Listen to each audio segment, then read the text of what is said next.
à cette première capsule de la 3e édition du Club littéraire La lecture, une bouchée de plaisir. Nous espérons que vous allez bien. Nous sommes très heureuses de vous revoir et impatientes de vivre avec vous une toute nouvelle aventure littéraire. Oups. Hey! Avec ça, Ben oui! on a oublié de se présenter, trop enthousiaste. Alors voilà, donc nous sommes les deux bibliothécaires de la CSDM qui avons ensemble rêvé, créé et réalisé ce club littéraire pas comme les autres, et ça depuis les 2 dernières années, et puis nous l'espérons pour longtemps encore. Longtemps, des années encore. Alors voilà, donc je vous présente ma collègue Louise Lambert. Et moi, je vous présente ma collègue, Brigitte Boiteau. Nous sommes 2 collègues fidèles depuis plusieurs années. Alors, pour cette 3e édition, nous sommes fiers, en effet, d'accueillir des nouveaux médiateurs.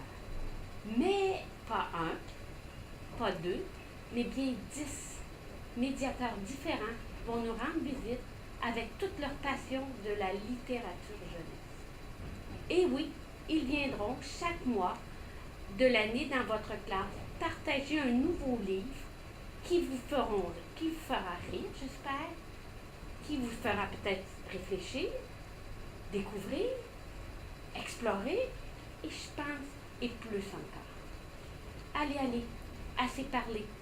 Nous embarquons avec vous, sans tarder, dans cette nouvelle aventure littéraire. Larguez les amarres, nous partons! Bonjour, nous venons de larguer les amarres avec Louise et Brigitte. Vous, c'est la 3e année que vous larguez les amarres, moi, c'est la première fois. Elles m'ont demandé de devenir la capitaine de cette belle aventure. Moi, j'ai jamais été capitaine. Alors, j'ai demandé de l'aide. Je leur ai dit, venez aider Pauline. La capitaine Pauline Gagnon a besoin d'aide, alors est allée chercher des auteurs, des illustrateurs et même des éditeurs. Avec eux, on va voyager toute l'année. On va faire des escales dans des livres fabuleux dans lesquels on va faire tout plein de belles découvertes ensemble. Alors, vous vous souvenez l'année passée, avec Réa et Simon, vous aviez à chaque capsule des défis à réaliser. Cette année, on garde la même formule. Parce que les défis que Réa et Simon vous proposaient, moi, ils m'en ont parlé quand je les ai rencontrés dans les salons du livre, de ce qu'ils faisaient avec vous. Alors, pour continuer, et comme cette année, la chose un petit peu nouvelle, c'est qu'on est sur un bateau. Donc, si on est sur un bateau, vous êtes des matelots. Si vous êtes des matelots, on va faire des défis pour les matelots. Le premier défi, ça va être le défi Presto. En fait, le défi Presto, c'est un peu comme un coup de sifflet sur le bateau, comme la sirène. Poup, poup. C'est quelque chose de rapide que vous faites tout de suite après la capsule pour ensuite retourner dans votre classe, continuer les activités que vous aviez commencées.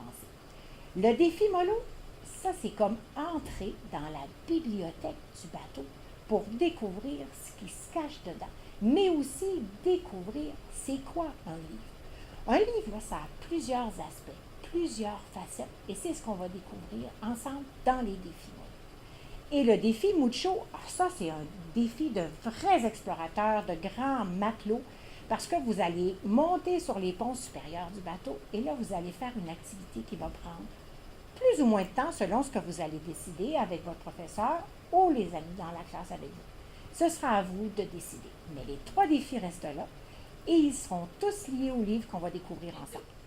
Le premier livre dont je veux vous parler s'appelle « Mon ami le zombie ». C'est un peu difficile pour moi de vous dire qui l'a écrit parce que je ne l'ai pas sur ma page de couverture. C'est pas écrit. L'éditeur il s'est amusé à cacher le nom de l'auteur. Alors, pour le savoir, je vais devoir aller ici et vous dire qu'en fait, c'est un auteur et un illustrateur. C'est Malone et Myri qui ont écrit et illustré Mon ami le zombie. C'est pas la seule chose étrange de ce livre-là. Si je vous montre la 4e de couverture, tout ce qu'on a, c'est pas un résumé comme d'habitude. Et non, c'est le nom de la collection. Et vous allez voir, c'est un nom très particulier. Cette collection-là s'appelle L'ours qui paie. Est-ce que vous pensez que vous avez d'autres livres de cette collection-là dans votre bibliothèque? Je serais bien curieuse de le savoir.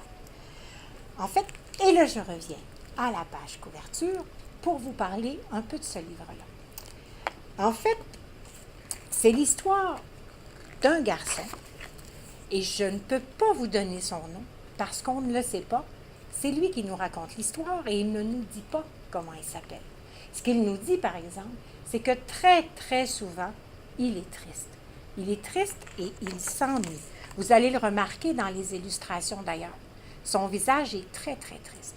Et en fait, il va se produire quelque chose dans la forêt où il est assis. Un jour, il y a un zombie qui va apparaître.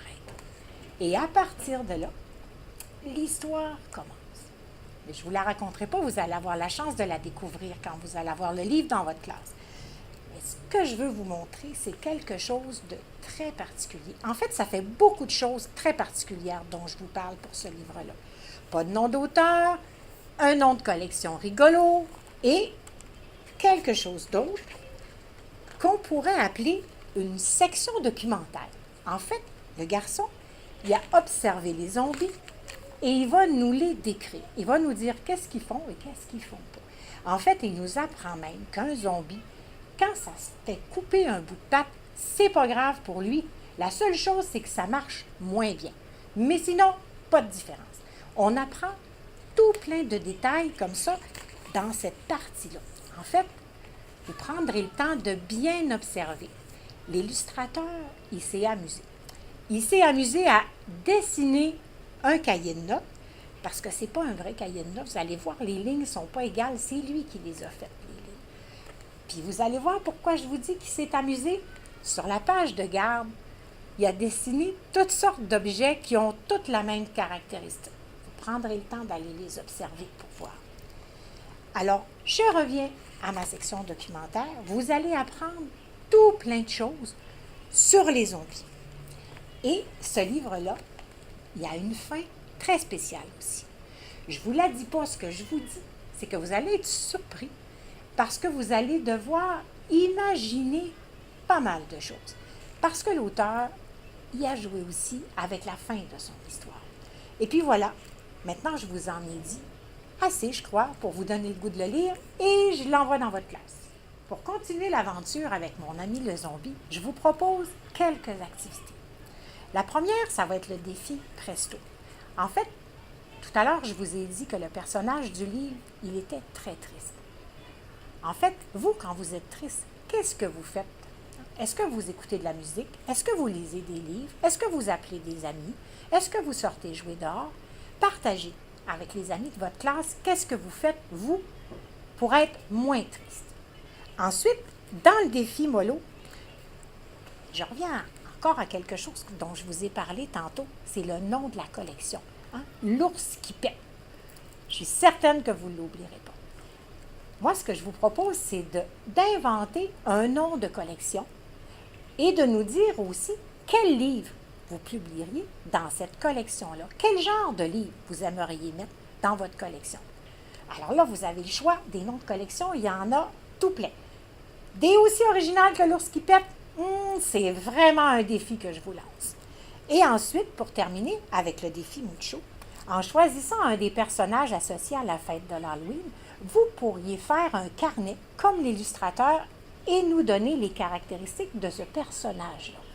Qui il est. En fait, libre à vous de le faire à la manière du personnage de mon ami le zombie ou de le faire tout autrement. Et souvenez-vous, quand vous réalisez des projets et que vous avez envie de les partager, prenez des photos et vous les envoyez à l'adresse que vous allez voir passer au bas de l'écran. Et puis nous, on va se revoir le mois prochain pour d'autres aventures. À bientôt! Bye!